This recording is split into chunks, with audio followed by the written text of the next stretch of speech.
Are we live? We are live, my friend. Thank you for having me, Bryce. It's an honor and a privilege to spend this and share this space with you. Thank you. Before we begin, could I ask if we take 3 clean breaths to clear the canvas? Let's do it. Cool. Sit tall. Get relaxed at the shoulders. With almost no effort, pull a breath in through your nose.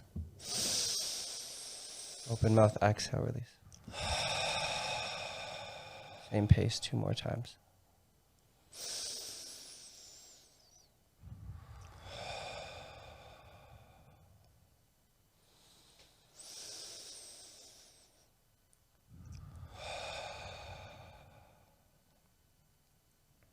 Now we're here. Thank you for that, brother. Appreciate you. Now we're present. Now we're present. We're locked in. Ladies and gentlemen, I am honored and privileged to introduce today's guest.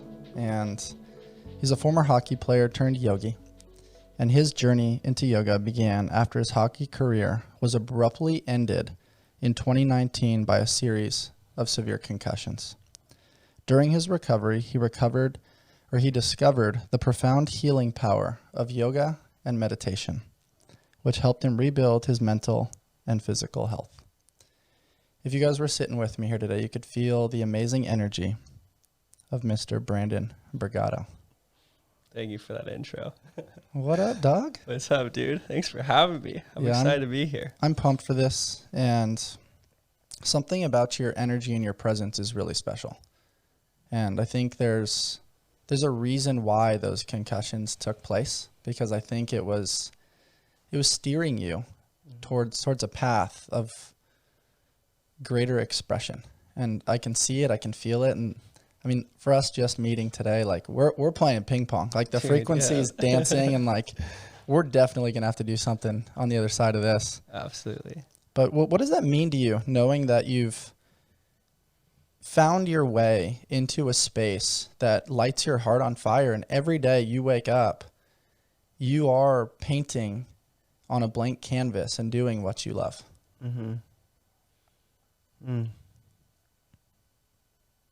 We're just expressing what is supposed to come through our story. To answer that more concisely, I never thought I'd be here teaching and speaking on yoga, mindfulness, wellness, and meditation. My whole life I grew up and I was bread and butter ice hockey. All I cared about was putting a puck into a net, because as a kid I told myself that is how I'm going to get admiration and that's how I'm going to feed my future family. So with that, I was not in the realm of mindfulness, and now getting hockey and everything stripped away from me, I kind of had to tell myself, figure it out. Like, how can you start from zero and build a whole new life? And I never thought that'd be here. I had some foundation of spirituality, religion within me, but understanding that it took me to a rock bottom so deep, where I was having to smith myself into a new version of me and tell myself, you know what, the version I create of Brandon that comes out of this room recovering from these concussions is going to be the happiest, healthiest version. I'm going to be that vessel to express that you could lose everything at 21 years old and you could start over from scratch, and you can create a version of you that's just a vessel, a megaphone for positive words, just whatever you can to take a negative, something so dark, and just be an alchemist for it. So it means a lot. It's like the whole story, and I'm amazed every day. Like, literally, when you're giving me this intro, I still can't believe that I'm introduced as that human, and I just feel extremely blessed to be around people like you, just passing on this energy to everyone. That's amazing, man. When you self-reflect on what it felt like when you were in the trenches, when you were navigating rock bottom, what was that like for you? Because there's a lot of people out there that are in that spot and they don't really know how to get out. Yeah. What was that experience like for you, and how did you find the courage to take that first step? Right away when I got home, so I had to stop playing hockey when I was in Kansas, actually. Got those concussions. Flew on a flight home January, so middle of the school year. And I sat in my room and I sat down on the floor and I looked at the mirror. And I felt like I was in rock bottom. And I think rock bottom's a beautiful place, Bryce, because it strips you of all your distractions so that you can't focus on anything else but what's in front of you. What do we do from here? How do we go up? J.K. Rowling said that. The author of Harry Potter, she said, rock bottom was the foundation that I built my entire life. I love that. I'm gonna listen to some J.K. Rowling stuff after this. She's a yogi, gotta be. Thank you for sharing that. Rock bottom, beautiful place. My rock bottom felt like a rock bottom with quicksand underneath me. And why I bring that analogy of quicksand within is because I did not yet have the awareness to understand that perpetual negative anxiety-driven thoughts is literally quicksand. And what I mean by that is when you sit here in silence with yourself, when you close your eyes, you first emerge in a blank black canvas. But what we do as humans, we have the beautiful ability to imagine things. That's why we create beautiful things like skyscrapers, airplanes, all that. But that also can be used in the exact opposite energetic pattern of anxiety-driven thoughts. You're literally creating imaginary future red zones in your life. So me, that quicksand, what it was walking around when I was 21 and everyone asking you, how's hockey going? You know, what's your life like? What are you doing? And I would just cringe. I would literally sweat from my forehead, imagining having to answer that. I put everything into my life into it and it didn't work out. And so that quicksand was that. Constantly bring myself to future negative scenarios. And what's beautiful about this whole analogy to fully paint the picture is we look at rock bottom, our energy's focused down on the quicksand. What we don't ever realize and understand is if you just look up, there's a rope above you that you can constantly pull. Okay. That rope right there is mindfulness. That rope right there is the awareness. The awareness is the biggest part.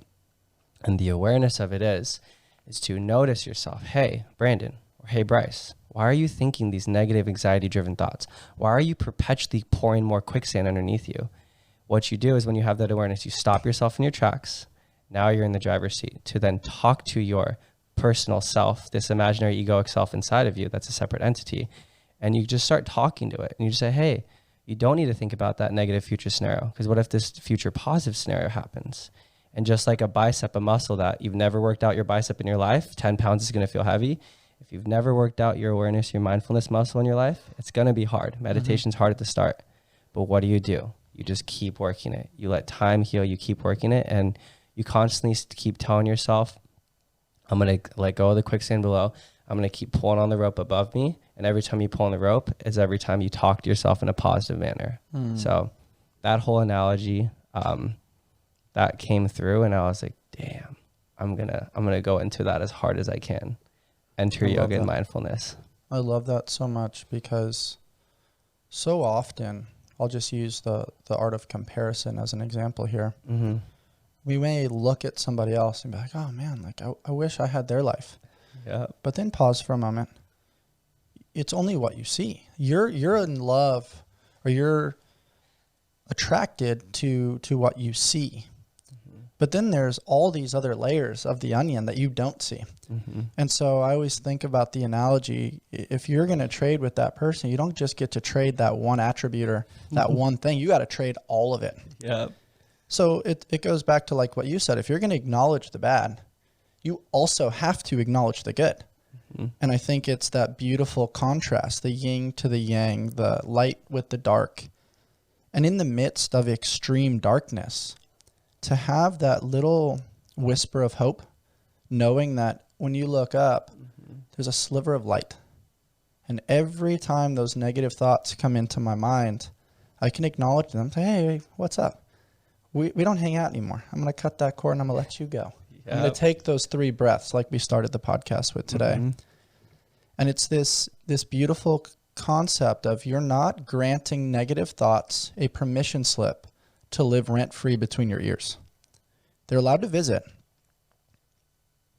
They're allowed to say, what's up? And then they can get the fuck out. Yeah. Yeah, respectfully. Peace. Totally.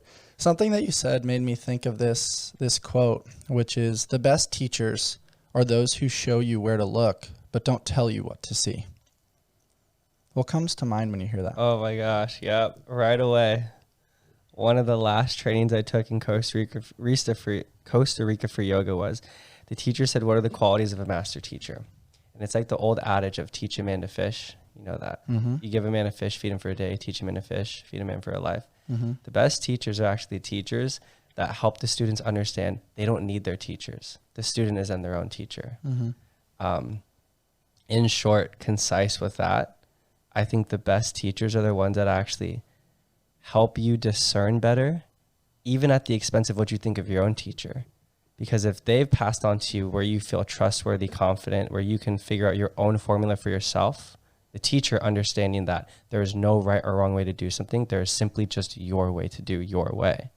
I think those are the master teachers right there.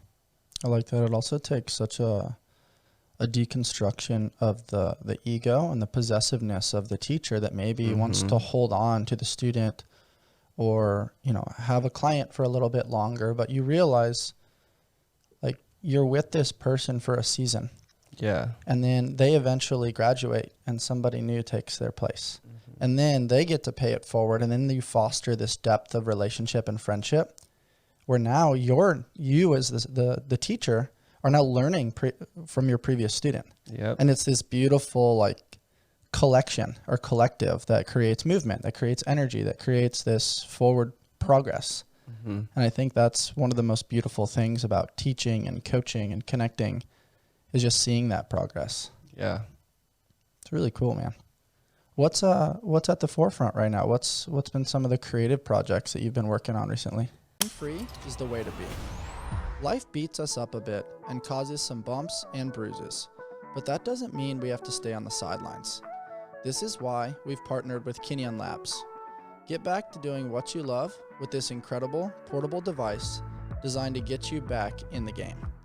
Kinyan is on a mission to move people from pain to possible with their top-rated red light therapy and laser solution, which tackles inflammation along with muscle and joint pain quickly and effectively. What I love is that it's portable and rechargeable, making it easy to actually incorporate into my everyday life consistently. It's small and lightweight, so you can throw it in your gym bag or work bag or even an overnighter. Kinyan's lasers and LED combo make this cutting-edge device extremely versatile for use with general aches and pains, as well as chronic back pain, arthritis, post-surgery recovery, endometriosis, and more.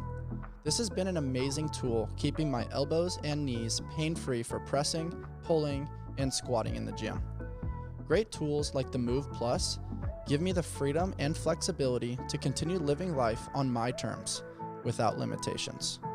There are a lot of reasons why over 15,000 people are using this device and rating it 4.7 stars and above.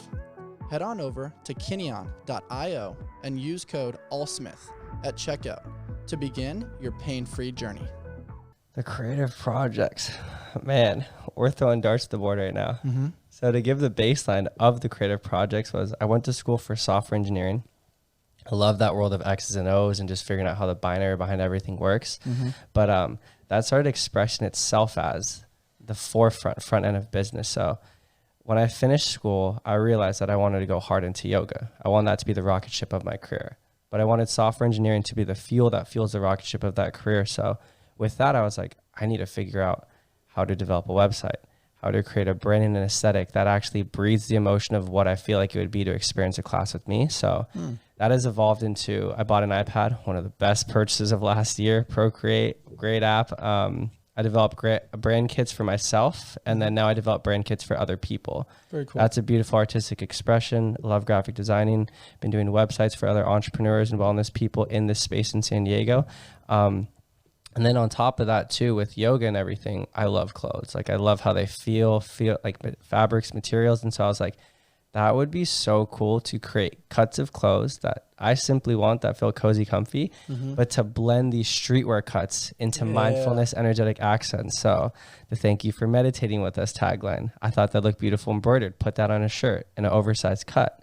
I love that. So a whole merchandise brand has evolved from that. The first crew neck I ever created was the Ghost crew neck. I saw that, dude. It's sick. Beautiful. Thank you. I love the brand Essentials Fear of God and Yeezy cuts. And so I literally took the elements of those two brands, fused them together with the manufacturer, and just released a streetwear cut with meditative symbols on it to hold the energy of streetwears and rappers, but then also blend it with monks. We talked about that before. We can get into that. I love blending different demographics and stuff to be concise with mindfulness. But so to answer that, it's just been a huge area of throwing darts at the board, graphic design, photography, brand kits, merchandise, and the expression of movement, I'd say, is the pinnacle of it as well. I love that. Something that comes to mind here is do not go where the path may lead. Yep. Go instead where there is no path and leave a trail. Mm-hmm. That's Emerson. And that's kind of what you're doing, is rather than following the path of like, hey, go to teacher training, teach yoga, maybe do some retreats, you know, collaborate with big brands like Nike, Alo. You're like, no, like I'm going to grassroots this. I'm going to be boots on the ground. I'm going to zoom out and also be a creative director. I'm going to find ways to be creative with my craft on the side and make a living by doing website, web development, app technology type stuff.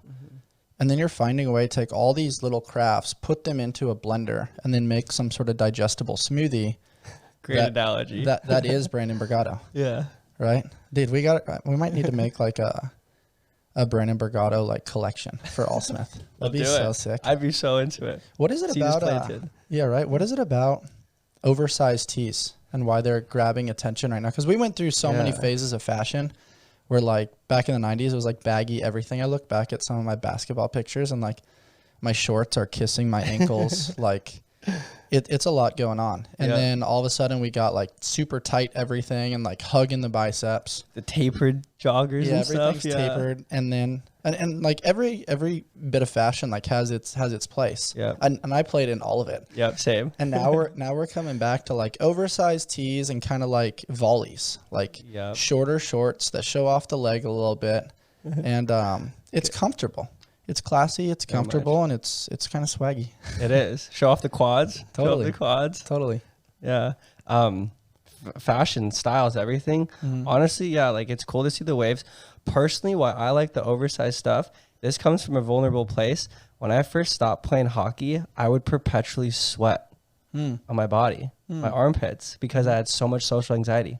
So I literally had a closet full of the tight shirts that would show off like the biceps and everything. And when I stopped playing hockey, I wore oversized stuff to hide that. Interesting. And what I did is I just loved it so much. I now felt so safe from this shirt. This like an oversized t-shirt is so symbolic for me, Bryce. Like it makes me feel safe. And so when I started meditating, I lost that social anxiety. I lost like the sweating so much. Like I still do, I'm human, but that oversized tee was so symbolic as a safety blanket for me. I'm like, I love oversized tees from now on. So there's a lot of intention behind these little things, at least like just personally what I like feel and like. And so I definitely align with that. I think the safety component is huge. Dude, yeah. Whatever arena you're in. And like safety, not like somebody's pointing a gun at you, but like, no, I feel within this space, within this energy that I can be unapologetically myself. 100%. And I'm not going to get judged. And if I am, I now possess the confidence where it doesn't matter because I'm not just trying to be beautiful on the outside. I'm trying to be beautiful on the inside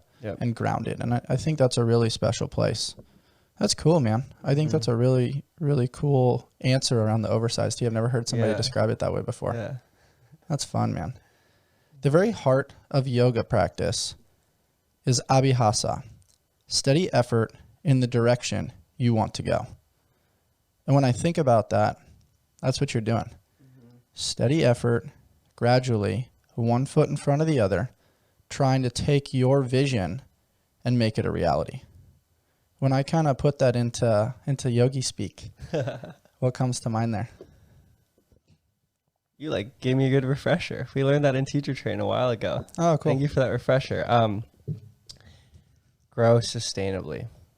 When I was going into college, I was in the polarity of yoga, mindfulness, slow down, and technology software. Built the quickest, fastest startup, like exponential growth. And I got really into like studying a lot of people from different demographics of air quotes success, financially, materially. And I just saw a huge pattern of people burning out. We're in a time of exponential growth with social media, the infinite reach we could have. But I see a lot of people gain all these accolades, but then they don't have the mental bandwidth to withhold them and send love to them, peace to them. But I just was looking at that and I'm like, I don't want that. I don't want to be the miserable person in a mansion alone because I said no to my family and friends and put everything into my business. And so I told myself when I was a freshman in college, I said, whatever I acquire in life, I want to establish and withhold the mental bandwidth to nurture, grow, and hold those things before I acquire them. So that when I do acquire them and I'm worthy of them, I can hold on to them, enjoy them. It's kind of like if you acquire everything, no matter how beautiful, successful, rich, you become, if you get there at the expense of your mental health, you cannot enjoy any of it. And so to me, tuning that wavelength and constantly being in the back and forth, because we're in the space of business, podcasts, you know, like social media, it's a beautiful realm to play the game. But also, I'm also very attracted to like the monks who don't have anything, who literally shave their head and go live in the Himalayas. Yet they're the happiest, healthiest people ever. They lived over 100. And when they're in their 90s, they could do handstands and stuff. Like, I'm fascinated by those two realms. And at first I was kind of scared. I'm like, can I have both? And I was like, fuck that. You could have anything you want. You can blend both of those. So whenever I go into the realm of mindfulness, whenever I go into the realm of entrepreneurship, I always want to be the mindful, intentional person. I would rather get there 5 years later, calm and composed, than 20 years earlier, stressed and exhausted. So yeah, no, that's so well said, man. I definitely get pushed and pulled in both of those directions. Always. And it's usually because I'm all gas, no brakes. If some is good, more is better. Self-reliance is everything. Just keep going, push yourself through, keep putting your head through the wall. And then life happens. It forces you to stop because of, like you said, burnout. Or you hit a state of freeze, or, you know, you lose a loved one, or you go through a breakup, or business isn't too good at that moment. Like it starts to happen and life goes, nah, man, hit the brakes for a second, go outside, smell the roses, feel the wind or the breeze against your skin, observe the birds and how they interact with the trees, with the flowers.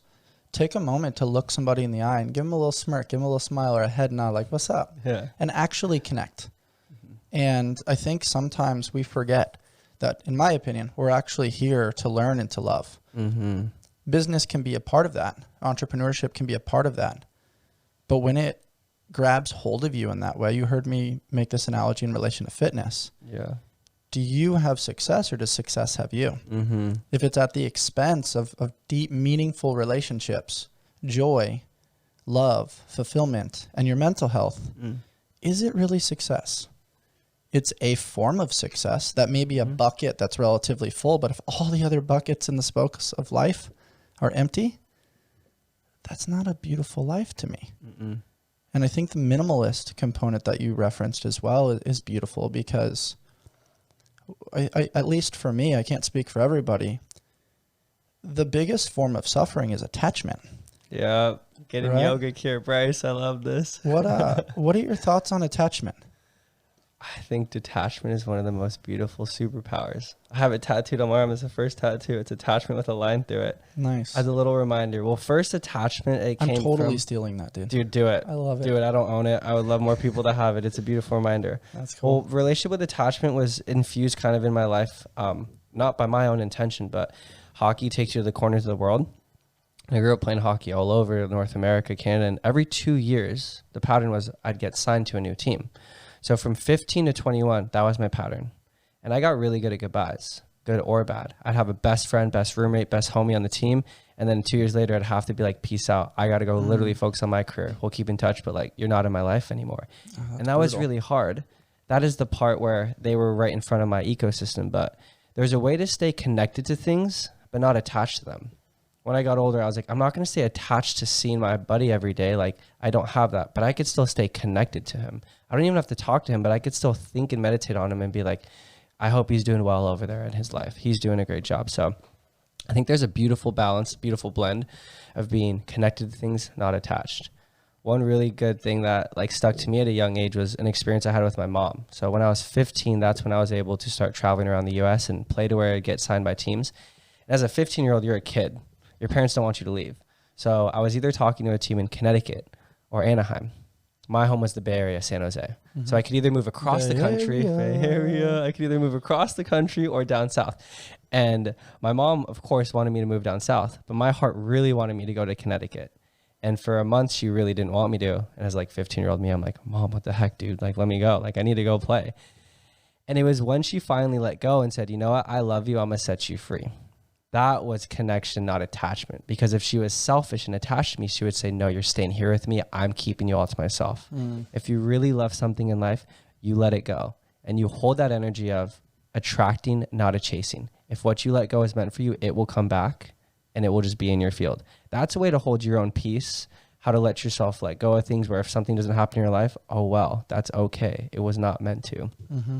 Very simple things. I feel like the viewers on this podcast might know being in wellness, but it's so powerful and potent. It's like a nice reminder sometimes. Yeah. What comes to mind is when you chase after a hummingbird, it gets fearful. It flies away. But if you have a series of flowers, you tenderize the soil, you make sure it's watered, you make sure the sun's kind of kissing the plant appropriately, it starts to sprout. Eventually, it starts to blossom. At that moment, it has the nurturing ingredients where the hummingbird now comes to the flower. And it attracts. Now there is an exchange of energy. There's an exchange that adds value to both of their lives. And I think that's such a natural and amazing way to kind of look at this element of attraction as opposed to chasing and trying to force it and trying to reach and grab. You just, it's something I've been learning right now, and I'm curious your thoughts on this. We are human beings. We are not human doings. All of us do. We want to be productive. We want to do the thing. We want to check the box. But it's really hard to just be. Hard to be with your thoughts. We all want to throw in the earbuds. We all want to have the subtle distraction. How have you crafted that in yourself? And how do you teach this concept of being to others? You know, oak trees, you know, redwood trees, how they live so long and they're so magnificent and grand. I feel like there's something so powerful to take away from just hugging a tree or observing it.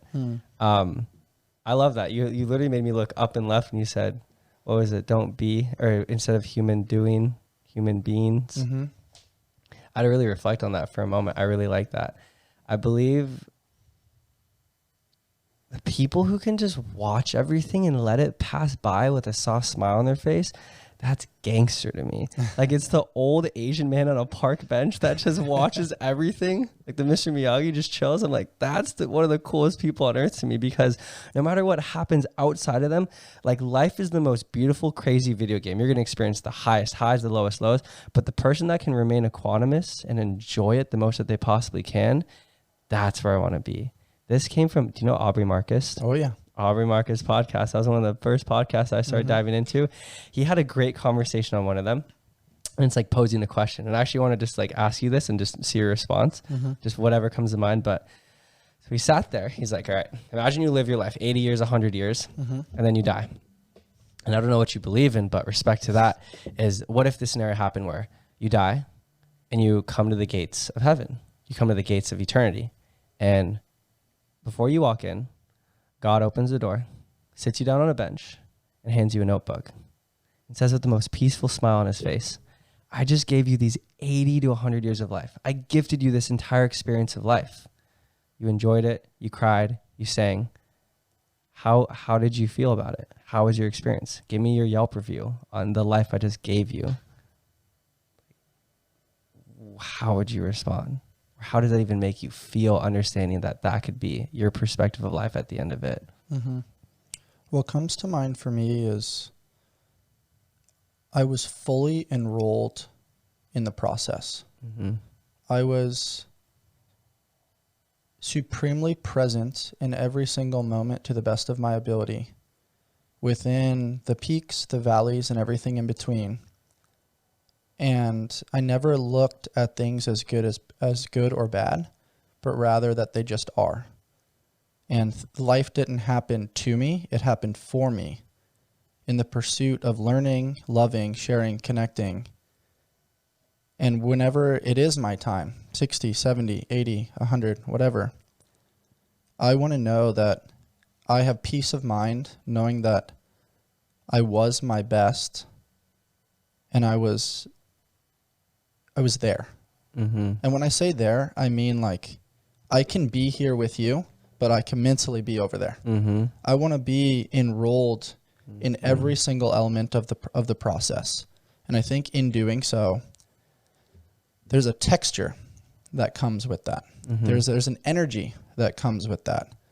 And I think God would see that and be like, you did the thing. Yeah. Right? You were you were doing the dance. Yep. And something about that feels beautiful. And I don't remember which episode it was, but I heard that question before. Yeah. And it's so special. But I'm going to flip the script. Yeah. You've got your Yelp review. Yep. You've got your pen. What's your answer? What's my answer? Yeah. Well, first, your answer was so dialed. Are you sure you're not a yoga teacher, dude? You're so mindful with it. I'm really trying to be. I'm very fortunate to spend time with healers and cross paths with people way smarter than me. And so I think it's just trying to be a little bit of Velcro and kind of patch on the different lessons that have come. And man, there's so far to go, but we've come a little ways. Yeah. One of my friends who has a podcast selfishly said, I started this podcast so that I could have a space where I learn from some of the dopest people ever. I don't think that's selfish. I think it's so smart. It's smart. Yeah. Right? Like you're doing the thing. Yeah. This started with like this crave to storytell. Yeah. And then it turned into this accountability buddy that's like, hey man, every time you have a guest, there's a page and a half of notes. It's me taking the time to sit and write. Mm-hmm. It's looking things up. It's watching videos. It's adding tools to the toolbox and learning. Mm-hmm. And it's kind of cool because it really does hold you accountable because you're like, you don't want to provide a negative experience to the consumer. 100%. So it forces you to hold the standard and have a very strong accountability to do your best to not only create a great experience for you, but this is going to live on, long after, I move on and go hang out with God with my Yelp review. Yeah. Mm-hmm. I still didn't forget about your question. I know we tangented, but it's all good. Yeah. So how I'd respond to God, I would first look him in the eyes and say, holy shit, you evil genius. That was beautiful. That was so fun. Thank you for thank you for that. Thank you. I have absolutely no complaints because there was a time in my life where I regretted things. I wish things went the other way. It was absolutely all around hockey. I would bang my head on the wall. Not actually, that would not be good with concussions, but I'd be like, why? And now that I'm here sitting in front of you in this conversation, having this beautiful, just like awareness to understand wow, the darkest shit was the most beautiful stuff. Cause now we're here on the other side. Yep. I'm just grateful for it all. And give me more. If literally life is a movie, would you rather watch a movie where there's no plot line, or would you rather watch a movie where there's a crazy plot line? And I love the plot line, and because I know it's always going to be resolved, and that's just perpetual growth. Some plot lines might take years, days to resolve, but here we are, and you just keep growing. So I like that. I screenshotted something. I had to pull it up right here. It's what was it? Remember that you asked for growth, so don't be surprised when life challenges you. And that's an interesting one, right? Like sometimes the why me creeps in, right? Sometimes it's you just ended one bad experience and you think you're going to have a moment of peace, and then there's another one that comes. Nope. And I don't know, there was a part of me for a very long time that was just carrying this victim mentality of why does this keep happening? And then I paused for a moment and self-reflected on this the other day. What a blessing it is to have the opportunity to tinker and juggle and play with problems. Mm-hmm. And what a special dance it is, and how you can learn from those problems, because you're not going to get that from an online course. You're not going to get an MBA. You're not going to figure out how to problem solve when you're ready to problem solve. It's usually when you're not ready to do it. That's how it is always. Right? Why? Yeah, man. And I don't know, it's cool to observe how you took something that was seemingly so frustrating. You put so much time, energy, and emotion into becoming the best hockey player that you could. Mm-hmm. And to have that stripped away based on injury, not on choice. Mm-hmm. It's tough, but you have transformed that into such a magnificent thing that just, at least from my lenses, looks right. Sometimes you look at outfit, you're like, that doesn't quite look right. Yeah. This looks right. This is fitting. I didn't see you before, so I can't judge it. But yeah, man, when I say that, remember, you asked for growth. Yeah. That's what you asked for by signing up for the hockey experience. Mm-hmm. So don't be surprised when life challenges you. What comes to mind there? Shit. I feel like I'm in school right now. These are great reflections. I feel like I'm growing simply by being here. That's great, man. What comes to mind for sure was, take you back to the foundational parts of this, of where this whole growth started. So that 6 months when I stopped playing hockey, when I was recovering in my room, trying to figure out what to do, that was so potent, and so many things were coming through to me. I don't even want to claim like ownership of them. Like, they were just funneling through me and like into my journal. One of them that was so deep was, it was that the macho young mind of me of like, yo, if you're so tough, if you can like lose teeth, if you could travel around, like get beat up by people, like throw up big weight or play hockey, like if you're so tough physically, like why can't you do that mentally? And where that stemmed from was, to paint this scenario, was I was home for 6 months. I had to eat a lot of food to help feed my brain. With that, I got fat. My belly got fatter, yet I lost weight in my arms, my chest, my legs. So as a man at a young age who attached all his fulfillment on image and body image, losing that was really hard. Being fully transparent and vulnerable about that. I was so insecure about my body. And so that was the physical. And then something came through where I was like, listen, your physical body is always going to change. You're going to get old. You're going to have these health issues where you can get bigger, more tone, all above the scale.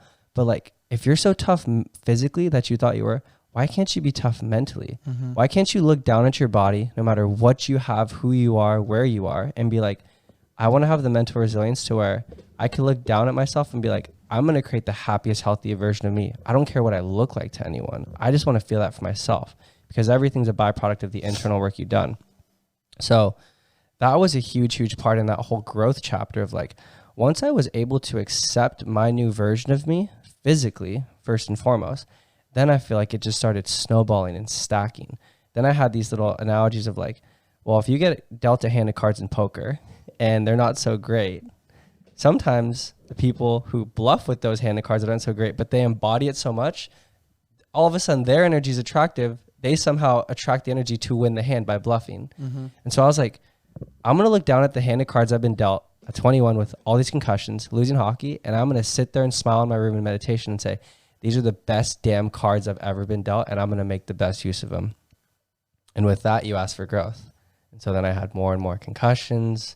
To tear it off to one more lesson is, every concussion I got after that, I would immediately go into an I can't mindset. I would get a concussion and I would think, I can't look at screens, it hurts my head. I can't listen to loud music, it hurts my head. I can't work out, I'm going to get fat, it hurts my head. So I would perpetually default negative thought patterns, I can't. And now I feel like I have a way better grasp on it. Every time I got a recent concussion, I would catch myself and say, Brandon is going to get into an I can't mindset. Do not let him do that. Talk to himself like it's his internal roommate and say, hey man, we don't need to talk about that. Please shut the hell up and let's move on with it. And so it's just like once these giant obstacles keep coming, I feel like it just comes back to the foundation of mindfulness and yoga. Be aware of your thoughts. Don't let yourself go into perpetual negative thought patterns. Where does that come from? Right? Like, it's easy, like for me to observe on a podcast, like it's so cliche, right? Yeah. To learn and all these things, but like, you were 15, man. Dude, yeah. And so like, to have these tools of like a consistent journaling practice, the wherewithal to recognize thoughts that are no longer serving you and let them go. Yeah. And then be able to put those things into actionable practice. Is that from mom? Is that from dad? Is that from friends? Like, where did this happen? I had a beautiful foundation from my parents. I grew up Christian Catholic, and just having the foundation of faith, I think, is so important. No matter what religion you have, if it's a religion where their undertone is like love, expressivity, abundance, and your headlights towards something positive, that's beautiful. That was a great foundation. But honestly, it was from books, Bryce. I swear to you, I mean, life, of course, is the pinnacle of learning, but I've learned so much from books and podcasts, and then just sitting there reflecting on it. And even with books, how it goes is like, it was the mindfulness books and all the staple mindfulness books of like The Power of Now, The Untethered Soul, Becoming Supernatural. That's a manifestation book by a Western medicine doctor turned Eastern medicine, how to manifest your own thoughts. Books are phenomenal. And when I say books too, like it's interesting because the new books coming out, like, bless them, they're just deciphering beautiful knowledge that was already passed down. But like the staple books that have been around for hundreds of years, thousands of years, or the modern day staple books that are always on the New York bestseller, those are the ones you want to go to. this is from Naval Ravikant, not from me, but I would rather read the 100 timeless best books than read 1,000 new books that are in these new waves, because the timeless books they're timeless for a reason. And so a lot of it was from books, man, and then applying it. How can I play with that? How can I apply it? And then meeting people here. Being able to read and put what you've read into action is another level, though. I know a lot of really smart people that have tons of books on their bookshelf, and you see them on their Zoom calls. And maybe they put it into practice based on a recency bias of like, oh, I just learned the thing. Let me go practice and do the thing now. And then it fades and it drifts. And then they go after the next shiny object. But the ability to continually habit stack and sharpen the axe consistently over the course of time means that every little lesson you learn ends up being a new tool on your tool belt. Yeah. Right? And the confidence knowing that you've done the work in the dark to then shine in the light is something that I observe that you've put into practice at a very young age, but then developed the wherewithal to have transferable skills to take the experiences from late childhood into adulthood. It's a very unique transcription that I don't even know if you notice it, but I'm like watching you as if I'm watching a movie. Dial me in. What is it? Fill me in. It's pretty sick, man. There's a quote here that I want to share. Yoga's not about touching your toes. It's about what you learn on the way down.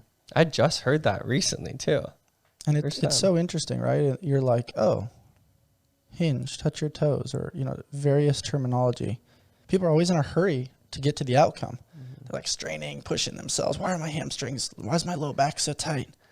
Yep. But it's that transition, the flatness of the back, the elegance of pushing your hips back, maybe transitioning from a subtle back bend, bringing the hands through prayer, and then maybe gently grazing your thighs, your legs, in pursuit of that forward fold. What is that experience like for you? And how would you summarize that for our listeners? Yeah, that is very synonymous with The Alchemist, and I love that you brought that up. Very resonant. The book, in short, and The Alchemist. Sorry to spoil it if you haven't read it, but it's the journey that is the prize in itself, not the destination. I really like that you brought that up, because this whole journey it's super experimental. I still feel like I'm throwing darts to the board, and thank you for acknowledging everything. I feel like I'm just getting started, which I genuinely am. And the person you create on the way to your goal is the coolest part. Like the version of you that released basketball, came into this whole new ownership of business and CrossFit, like, if you got to watch your own movie, you definitely wouldn't want to see the last scene. You would want to watch all of it. That's the meat of it. That's the juicy part. And so that I always try to step back, and I really love that you said that, being in the space of entrepreneurship. Like, we always have our task list. You wake up, you want to hit the X's and O's, but while you're hitting the X's and O's, like, stop and smile. These are so basic things that we hear all the time, but like, there's a reason for it. Like, stop and smile and enjoy it. Another thing about the golden days, when I stopped playing hockey, for hours on end, I'd look at the pictures of playing hockey, and I would always tell myself, I really wish that I would take more pictures, and that I would stop and smile and look around more, instead of worrying about, am I going to play that night? Am I going to perform that night? I always say, I wish I knew I was in the golden days before they were gone. So now, if I'm ever in a really happy moment, I'll close my eyes and just start breathing deeper, and I'll just talk to myself and be like, let's just feel what it feels like to be in this environment. That's what we did in those 3 breaths. I try to just feel, and like, this is such a cool environment. You created these big old LED screen in the back with your dialed in, chiseled logo and everything, in the environment you hold. Like, every time you're in a moment that you enjoy, just like try to make it feel like you're in the golden days now, so that while you're in this journey right now, you really enjoy it. When you're older, later, I would never want to have to say, I wish I enjoyed my life more while I was going through it. Yeah. I pause for a moment, because I do think it's really special to bring that to the forefront of the mind and really just be in that for a second, because we're always in pursuit. And that constant chase has value. It has beauty. It has a lot of fireworks and shiny objects and shiny lights. But when we're by ourselves, you know, flipping through pictures or on a flight and we don't have Wi-Fi and we're looking through old pictures, Yeah. or we look ourselves in the mirror when we're brushing our teeth, it's exactly what you said.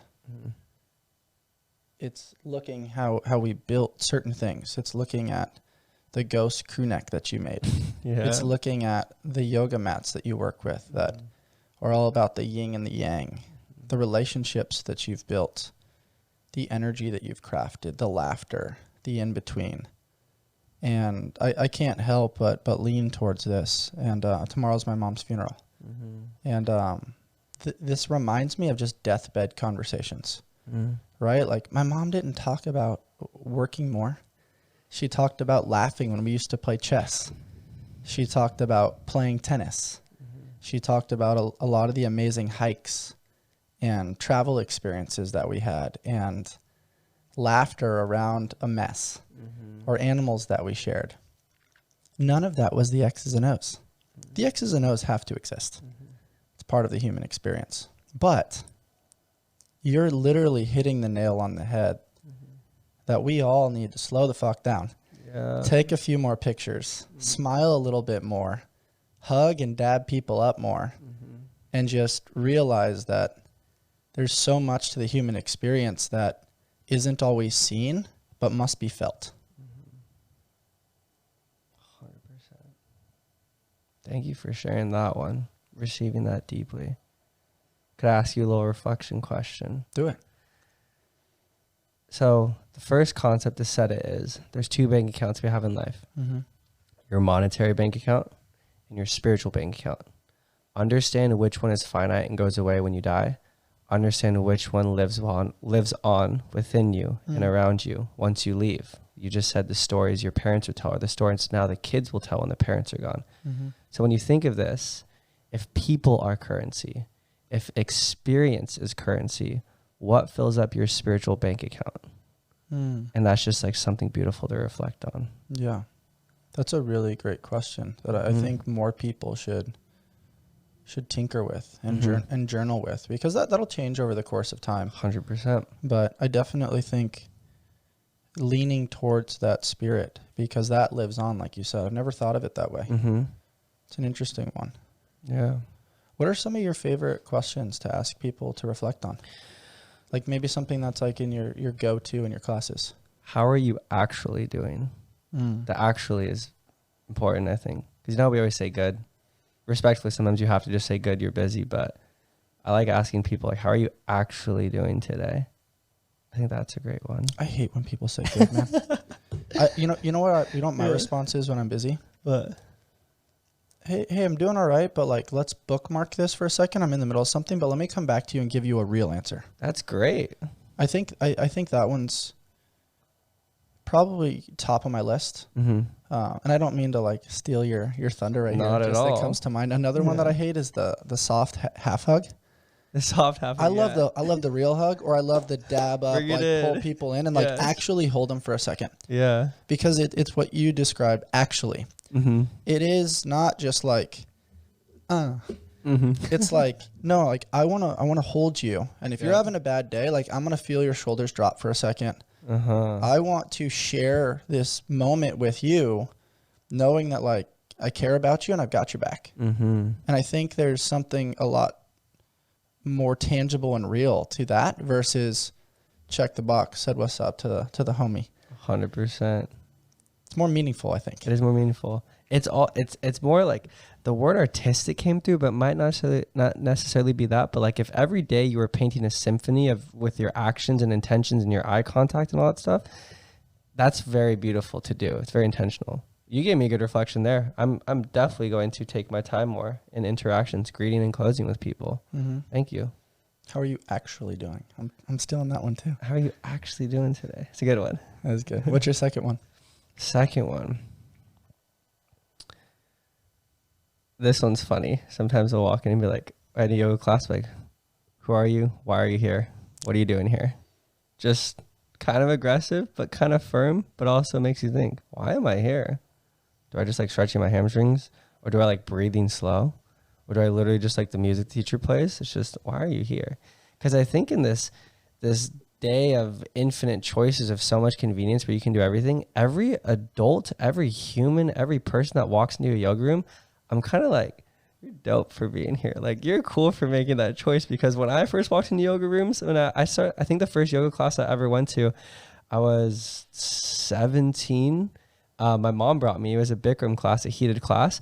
And I walked in and I was just super like insecure, shoulders shrugged. I assumed because I wore Lululemon as a younger kid, like hockey players wear Lululemon. I thought it was the stereotype of like the fitness moms like wearing it. And so I was like, what am I doing? I don't belong here. And people that could hold way harder poses than me, and I'm a younger kid. I'm like, what am I doing here? And it takes a lot of courage to step into a wellness space, any kind of, even therapist space, doctor space. Like credit to all the people for doing that. Yeah, it takes a lot. So I'm like, why are you here? What are you doing here? What do you love about it? But I say it in a nice, soft way, but yet still firm. What I like about that, though, is it gets people to think. It gets people to question. It also, this is what I would categorize as the art of coaching. It either makes you an authoritarian figure just because it seemingly comes off as if you think about that often, not just for yourself, but for the people in your classes. So it means that you've flexed that mental muscle a little bit more, right? There's more, there's more like hypertrophy of that muscle. Yeah. But also, if you say it in a little bit of an aggressive way, you're the common enemy of all of them too. You bound them together. Yeah. So it's a collective there. You're the asshole instructor. There you go. And at the end of the day, like, that still adds value to them, because now they're like, oh, this guy's asking me hard questions. Well, at least they're thinking about the hard questions and they're on their mat. There you go. As opposed to, like, I forgot to pay that bill. I got in a fight with my husband. Parking was terrible. They're present. They're right there. Exactly it. That's it's like cool. If you've helped them strengthen their discernment muscle at the expense of what they think of you as a teacher, you've done your job, because you've helped them trust themselves more. That's it. That's like the detached love. That's like the detached, I want to help you figure out how to build your own life, even if you don't need any more. Yeah. That's cool. Say it one more time. The line, if I've helped you strengthen your discernment muscle and understand what you do and don't like in your life at the expense of what you think of me as a teacher, then I've done my job. Yeah. That's rad. Yeah. Thank you. Yeah. Take notes, ladies and gentlemen. That's good stuff. What would be a third question that you kind of lob up to your classes for them to spike? Third question. I really, really like the spiritual bank account one. If people are currency, if experiences are currency, what fills up your spiritual bank account? That's a really good one that I loved so much because I needed to hear it, with boundaries. And being in this entrepreneurship space has been a beautiful ice arena for figuring out how to set boundaries. Because if I meet someone once, you're my best friend. I will respond to your text in the middle of a very important task. I'll like push all my other stuff aside. And so having those boundaries, of like what people or experiences will fill up my spiritual bank account, and where can I have discernment to really withhold and withstand that and grow that thing. I like that. Boundaries are a special one. I really have struggled with those in the past, and I just, my ego felt like he could do anything and everything at all times, and you need boundaries, but I don't. Yeah. Right? And like that worked until it didn't work anymore. And then it was just like input, output, convoluted mental clusterfuck. Yep. And I kind of paused for a moment, and I was kind of wondering why my dog was so obedient. And it's like every time I go to feed him, he knows to sit down. He waits until I say, okay. I was like, whoa. I drew a boundary with him and his food. Now it makes him respect me more. Now he knows when daddy gets home, I'm going to give him a second to put his things down. Then he's going to give me love. Not, daddy just walked through the door. Let's attack. Let's play. Let's jump all over him. And then it's like, there was a long time where I didn't want him on the bed, or, I wanted to draw certain boundaries. He could cuddle on the bed while I'm getting ready for bed, but then when I go to bed, he needs to go to his bed. And, things have fluctuated and changed over the years, but it's little things like that. Like because he has boundaries, our interactions are more meaningful, as opposed to if everybody has access to you all the time, they don't respect you as much, right? They're privileged to have access to you, but if you just allow them, it's almost like stepping on you to get to whatever they want and need. And so I think it's a really cool reflection and a really cool note for people to take and throw in their back pocket on the other side of this conversation, recognizing that you're teaching people how to treat you. And by drawing boundaries, you're actually loving on them. You're not pushing them away. Yes. Yeah. You can't eat ice cream every night, then you won't enjoy it. Totally. I mean, you could still, but I love ice cream. But we talked yesterday with the founder of Ketone IQ, Michael Brandt. And we talked about just the branding of Halo Top and how it was all about like low carb ice cream. And because it was marketed that way, people just assumed low carb, healthy. And it's just funny when you think about like the branding of things. And now that you're kind of transitioning and playing the role of creative director, photographer, kind of trying to show the blend and the contrast of yoga and freestyle and hip hop and monk life and love and connection and play, but also like badassery and like this blend between masculine and feminine. What has the brand building side been like for you? yeah. The Trident family taught me something really important this last year, that we are all a bundle of stories, both good, bad, and everything in between. All of their cold brews remind their customers that they are part of something bigger than themselves. I start my day with the Sweet Cream Cold Brew as I am prepping my mind and body for fitness, service, coaching, and podcasting. With various locations in San Diego, they offer over 14 nitro cold brews and a variety of specialty drinks. You can find the perfect brew and pair it with one of their treats from the Keto Bakery. You can check them out over at tridentcoffee.com and use code ALLSMITH to take your coffee experience to the next level.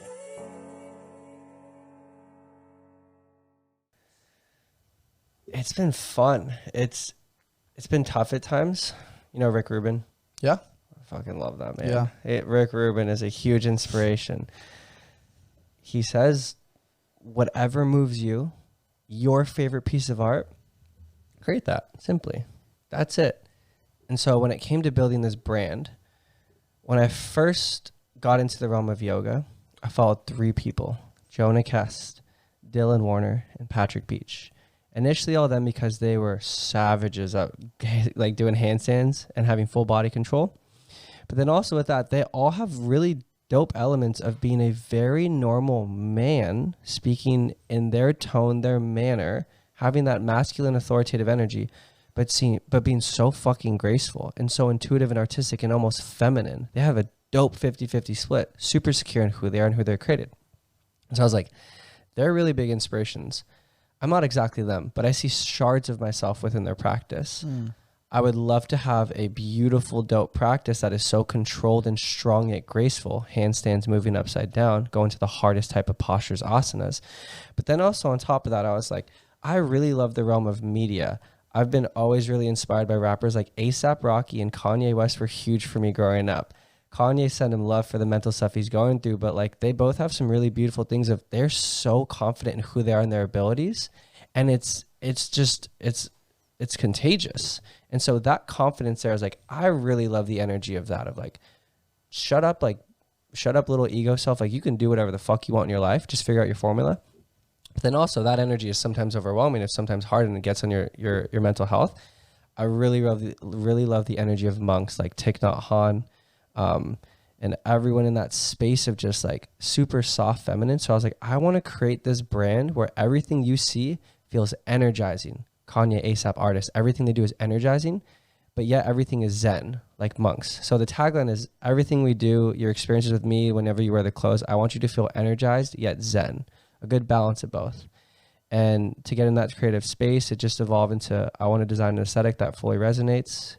My software knowledge like helped me with like graphic design and iPads, and so building that up.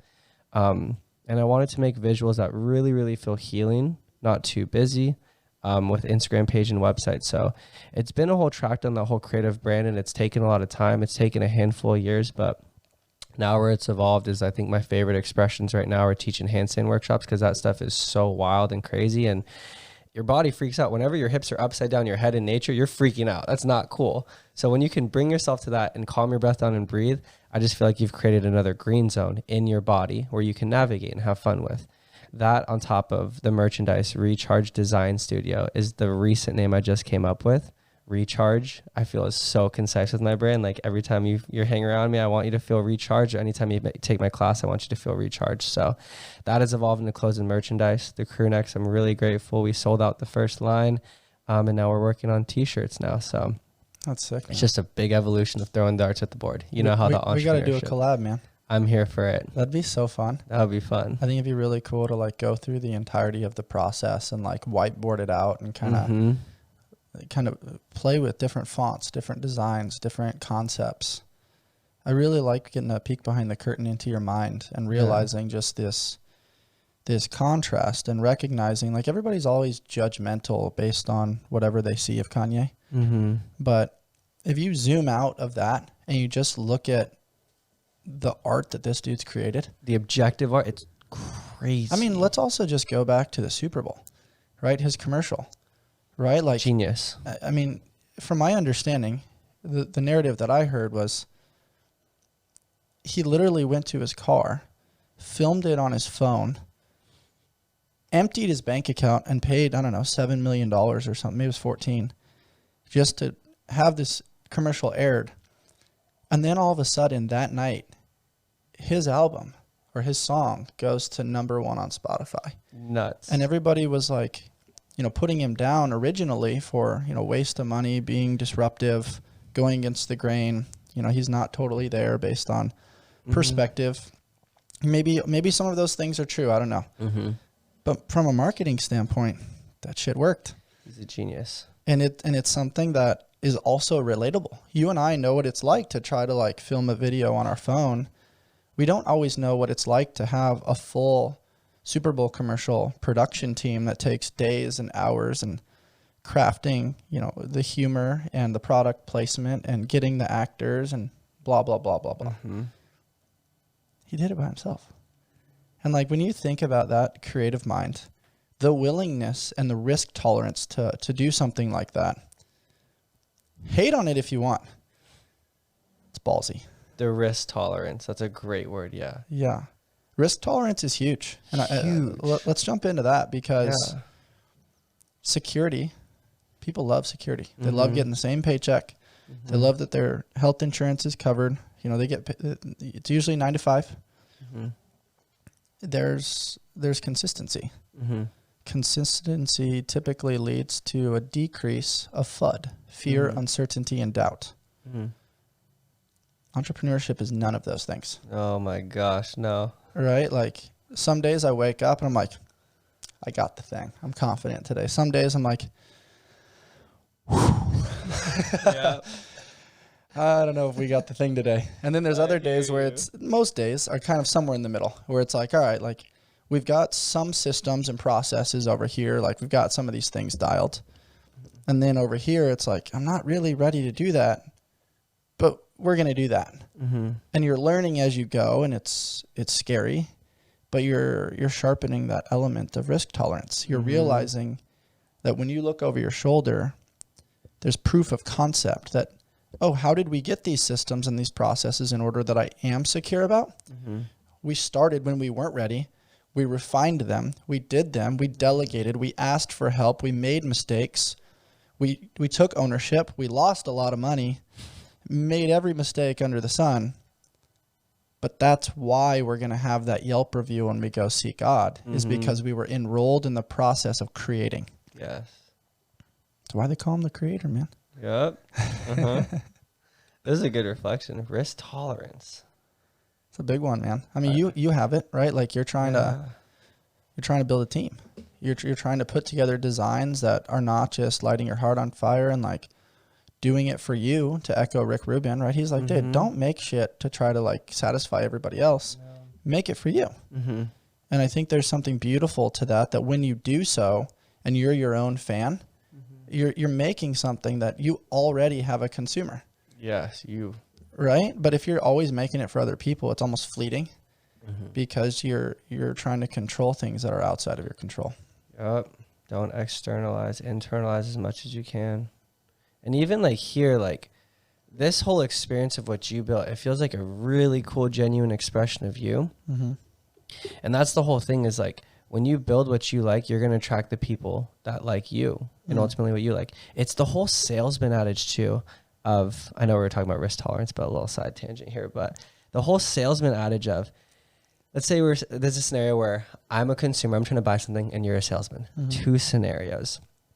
Let's say you're a salesman that's just trying to sell me that notepad. Maybe you have the best damn notepad on the market. And that's the only reason why I even care about you is to buy that notepad. That's one way to do it. You know why it's the best though, right? Why is it the best? Because it has your name on it. It does. Energetic accent there. Yeah. I'll take that. I'll receive that. Well, you want to buy it now because it's customized. It's got your name on it. I guess. Are you trying to sell me on that? Yeah, you told me to. All right. Hold, there's a second one though. I'll tell you what you could sell even more on then. So that's the scenario where if you just sell the notepad, you only care about the notepad, my relationship with that notepad.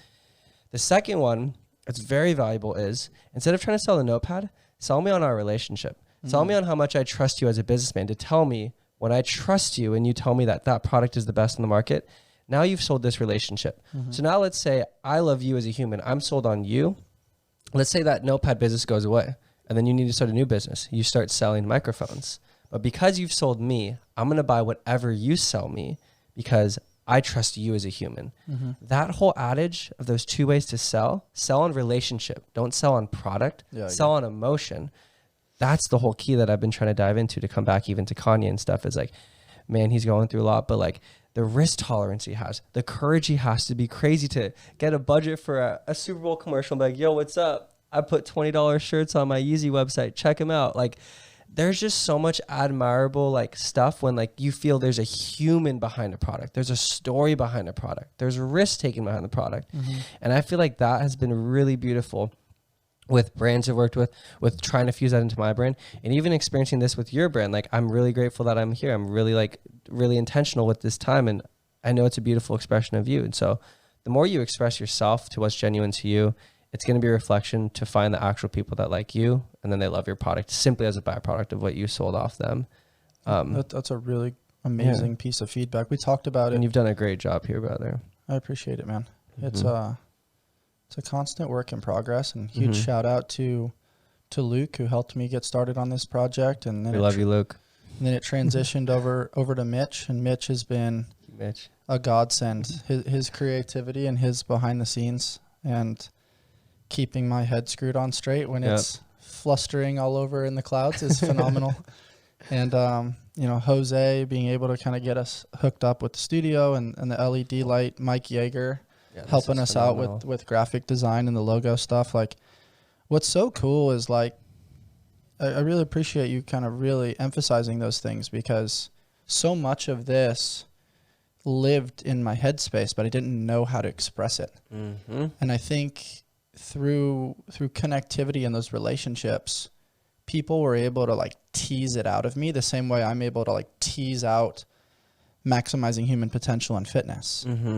And it was really cool to see how people were able to like take some of these different ideas and watching it grow and evolve. I mean, it started with this MacBook Air in a room at my house with shitty Wi-Fi, and hoping that people would answer my DMs and I could sort of chat with them sometimes. And then all of a sudden we ended up at Laird Hamilton's house, and then we've had Shane Dorian on, we've had Michael Easter on, we had Michael Brandt on yesterday, and all these people are just, they're edge seekers, man. They're disruptors. They're doing things in the world that are not just clickbait or click-worthy for Instagram, but more importantly, they're changing people's lives. And they're allowing people to see that more is possible. And we limit ourselves based on perspective. How are you able to dance and tinker with perspective when you know that this journey started from such a painful place? I mean, I think it gave and gives you empathy and compassion. But do you ever go back into your inner child and revisit that little boy and you're like, what would life be like if I never had those concussions? Yeah, the perspective of that. I definitely think I would have gone all in on hockey, taking that overseas, wherever it would take me. And it's interesting. I feel like when I was in that phase, I was in the very dopamine phase, like the dopamine monkey. I loved all like the partying, all that stuff, like the accolades, the dopamine, which is great. We still love that every now and then, but I feel like here we're seeking something much deeper. Quite literally, like as much joy as I would have scoring a goal in the rink is the same amount of joy, if not more, sitting in a room and just silence, just raw talking meditation with nothing around me and just fucking baking in my thoughts. And I find so much enjoyment in that, because what you said, changing my perspective. Wow, I'm here now. I might not have more in the hockey realm. I have way less in the hockey realm, but here I feel like I have so much more spiritual abundance within me. I'm really grateful for how my path turned out, and even like having that. Have you heard of reparenting? I've heard the term before, but I'm not too familiar with it. So it's like what it sounds like. It's just like you go back into like your old self, your childhood self, and you talk to yourself. You heal your wounds. Let's say as a kid on the basketball court, every time someone would look at you and say you dribble funny. And that just turned out as like a little funny chirp, but like maybe that grew into how you evolve as a human. And maybe you think like dribbling is metaphorical for like you walk around life funny, like you could carry these wounds. Like as kids, we're not dumb. We're just very like obedient. We're very like potent to learning. Like the soul is fertile in your brain. And so reparenting, perspective reframing is like going back and being like, you know what? I'm going to reparent and hug myself. It's very powerful to go back to your 5-year-old, 10-year-old self and hug that little version of you of like, I love you, Brandon, or like, I love you, little Bryce. Like you did the absolute best you can, but now it's time to let go of everything that you've learned. They say like the first 30 or 40 years of life, like you're just learning. And then the next 30, 40 years of life, you're unlearning everything. Yeah. And so trying to already be in that perspective of like, once again, like the wise old Asian man on a park bench, just like sitting observing everything, like constantly being in that perspective whenever I get into negative habitual thought patterns, and just like hugging my little self, being like, dude, you're good. You're doing your absolute best. If things don't go your way, great, you're growing. Keep pushing forward through it. So that's a really cool thought process for sure. Yeah. It allows you to unfuck what was fucked. Yep. And I don't necessarily think of that in like a negative way either. Like it's a bad word, but I think it's a positive context. And it really allows you to undo things that maybe are no longer serving you. And maybe at one point they were motivating. Oh, he thinks I dribble funny. I want to dribble really good now. Like it motivates you for a while until it doesn't. Yes. That's an interesting thought process. As we're wrapping things up, man, I want to talk about the concept of ikagi. And you described it beautifully in an Instagram caption. Great captions, by the way. Thank you. Those caught my attention. I like the thought-provoking element of them, the time that you put in. I like that there's long ones, short ones, medium ones. That's cool stuff. Thank you. But back to ikagi, it's this blending of passions, talents, and values. And it's finding what you love. What you're good at, what the world needs, and then finding a way to make money doing it. I think that's what we're doing here too. It's exactly what we're doing, Bryce. You're killing it. Right? And so how does it work? Like when you think about that, there's just keep pushing, and then there's shut down or freeze. I don't want to do anything, right? Maybe those are on each end of the spectrum.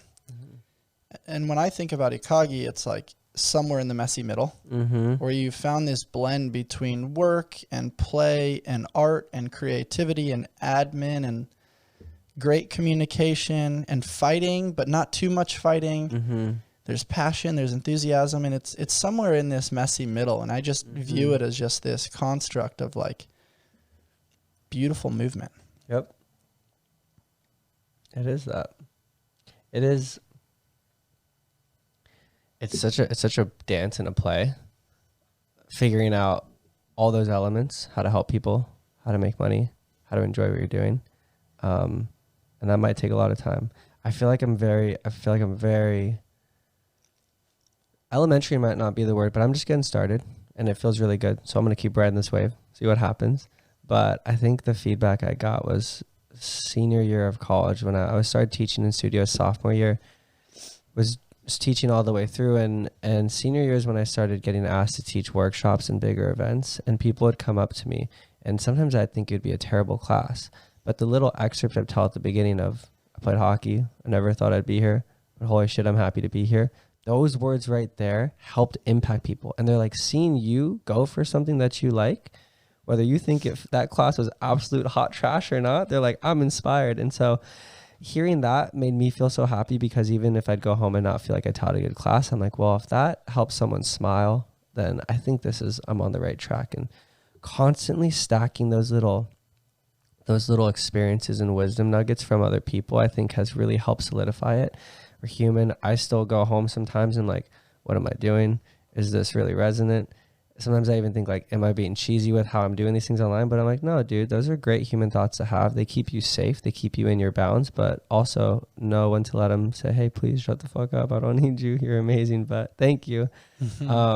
Constantly just like stacking we're still figuring it out. So that's one of my honest answers too, with that. We're still figuring it out. But each time we get interactions like this with you smiling where it feels good, I think I'm on the right track. So we'll keep doing it. That's the thing though. Everybody's figuring it out. Mm-hmm. Even the ones that seemingly appear as if they have it figured out and they have the money and they have all these things, they're still figuring it out. 100%. And they had the risk tolerance or the wherewithal just to fail a few more times. Or maybe they got lucky. Maybe there was a relationship that helped them along the way and somebody took a chance on them. Mm-hmm.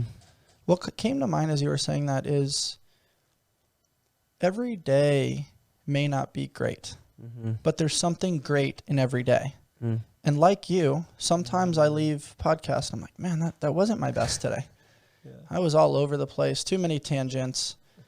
Or I may go home and be like, that's going to deliver some amazing value for people. But the game is reps and sets. It's consistency. It's playing within the energy. It doesn't always need to be, do these 10 things and you're going to change your life. That's fun sometimes, right? But it's also fun to play a little bit of pickleball back and forth with our thoughts and our experiences. And I think that's what figuring it out is. And I think anybody can have judgment. They can, say, oh, these guys danced around too much on this episode. Cool. But you're going to have at least one thing that you pull from this episode that you're like, whoa, that's dope. Brandon and Bryce might need their own show. Yeah, 100%. Never know. What's your favorite go-to meditation? People might not like this answer because they want something to grab, but nothing. Sit in silence, put your timer on for 10 minutes, and just close your eyes and breathe. I do love when I was starting out, like something to focus on, a song or a visualization. But now, David Goggins. I love that, man. Take him with a grain of salt, but God bless him. He's such a huge motivator for me. He says, like, when you go into the fire, the people who go into it with like grasping onto something or like a piece of song to like hold them onto, that can fade away when you get popped in the face by life. Everybody got a plan until they get popped in the face. Yeah, to get popped in the face. So then what do you do when there's nothing? There's no distraction. So then what does he do? He runs in silence. He works out in silence. That is so much harder to do when you're alone with your thoughts. So I was like, damn, I'm going to do that with meditation. So every time I'll sit in silence, put on a timer, 5 minutes, 10 minutes, 40 minutes, whatever it is. And I will let my mental inbox run until it gets to zero. Your mind needs to chatter. And if you can work your discernment muscle, your aparigraha, your non-attachment muscle, and just let these thoughts pass through you and watch them blow away like leaves, like clouds, then you're just remaining there equanimous, sitting still. So I love silence. Silence is beautiful. I used to think silence was like awkward or like, tense, but silence is nice. I love silence. Yeah, silence is great. There is a lot of peacefulness within silence. And I think when you look at a beautiful life, it's peace. It is not being pushed, pulled, twisted in the direction of what the world wants for you. It should be you controlling that dial. How much volume, how little volume, for how long. And it sounds like you do that by clearing your mental inbox every day through a beautiful meditation practice. You got to. I like that. I had to find this. I was searching for it on your Instagram. You are the greatest project you will ever work on. Yep. Take your time. Uh-huh. I think that summarizes our episode today. It is. 100%. I love that, man. Good punchline there. A little mic drop at the end. That was not from me, too. That was from another account. Last side account. Thank you. Totally. But that's what we are. We're Yeah. sharing things from all over the globe, connecting, and you're a special human, man. Thank you. You really are. I have a tough question for you. Do it. Hit me with it. What's the greatest advice that you've ever received? Greatest advice. Man.